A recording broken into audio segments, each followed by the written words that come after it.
गरुडगमन तव चरणकमलमिह मनसि लसतु मम नित्यम् गरुडगमन तव चरणकमलमिह मनसि लसतु मम नित्यम्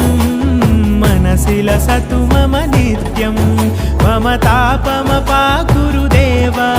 मम पापमपाकुरु देवा मम तापमपाकुरु देवा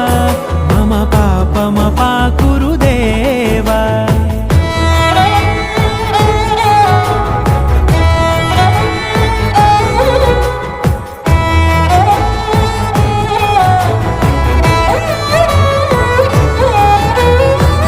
जनयन विधि नमुचिहरण मुख विबुध विनुत पद पद्मा जल जनयन विधि नमुचिहरण मुख विबुध विनुत पद पद्मा विबुध विनुत पद पद्मा